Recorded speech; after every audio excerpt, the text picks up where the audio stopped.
সুনির্দিষ্ট কিছু কর ফাঁকির অভিযোগের ভিত্তিতে CIC central intelligence cell NBR এখানে সাবেক আইজিপি পুলিশের বেনজির আহমেদ এবং ওনার মালিকানাধীন সাভানা ইকো রিসোর্ট সম্পর্কে আমরা একটু তদন্তে এসেছিলাম এবং তদন্ত এবং অনুসন্ধানের মাধ্যমে আমরা সুনির্দিষ্ট কিছু কর ফাঁকির তথ্য পেয়েছি। এছাড়া এখানে বেশ কিছু ডিপার্টমেন্ট থেকে, সরকারি ডিপার্টমেন্ট থেকে প্রতিনিধিরা এসেছেন, যেমন এক্সিলেন্ট অফিস থেকে, পিডব্লিউডি অফিস থেকে, কৃষি এবং মৎস্য ডিপার্টমেন্ট থেকে। সব ডিপার্টমেন্টের থেকে সুনির্দিষ্ট করে ভ্যালুয়েশন তথ্য পাওয়ার পরই আমরা বলতে পারবো যে কর ফাঁকির পরিমাণটা এক্স্যাক্টলি কত। কিন্তু তার আগে বলে নিই, যেটা হচ্ছে কর ফাঁকির একদমই সুনির্দিষ্ট কিছু তথ্য আমাদের হাতে এসেছে। আমি যেটা আগেই বলেছি যে আমাদের কাছে প্রাথমিকভাবে কিছু তথ্য ইতিমধ্যে ছিল, যার ভিত্তিতে আমরা এখানে এসেছি।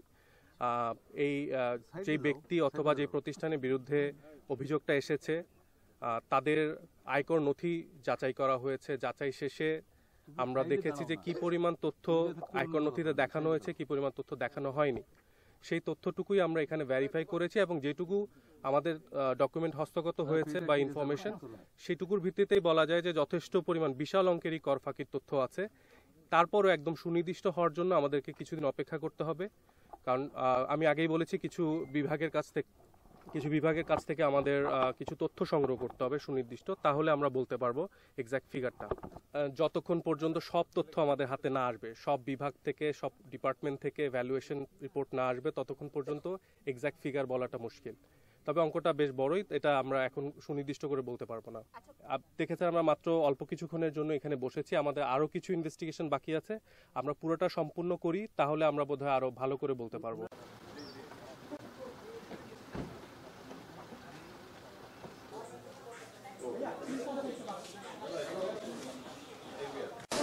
কথা বলার পরই 10 মিনিট পরে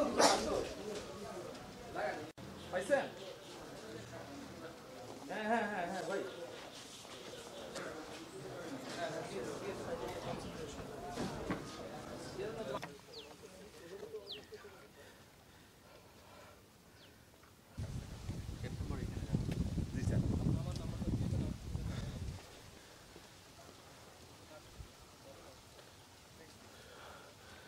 ভাই আগে যাচ্ছি।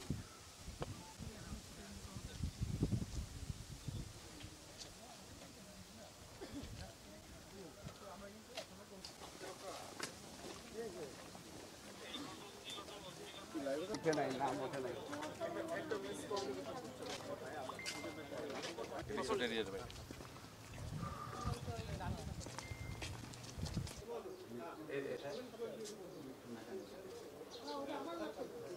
এই পার্কটির ব্যক্তি মালিকানা দেওয়ার জন্য কিন্তু ইতিমধ্যে টেন্ডার প্রক্রিয়া, তবে কি কি বিষয়ে তারা বিষয়টি জানাতে পারবেন। এই ছিল আমার কাছে সাভানা ইকো রিসোর্সে।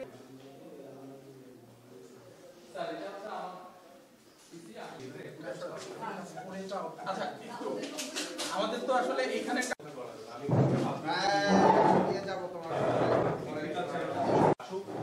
আমি 5 বছর দিয়ে দিচ্ছি আপনাদের এগ্রি, তারপর ফিশারি, তারপর আপনাদের পাঁচটা হচ্ছে এগ্রি, ওটা গেলে মানে 5 রেকর্ড আছে।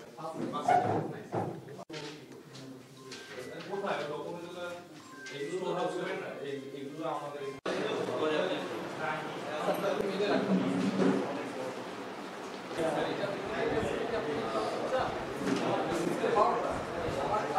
যত ধরনের অ্যাসেট আছে যেগুলো ডিসক্লোজ বা আনডিসক্লোজ, সবগুলোই আমাদেরকে যাচাই করতে হবে, কিন্তু এখনই সেটা বলা যাচ্ছে না কোথায় পরবর্তীতে যাওয়া হবে।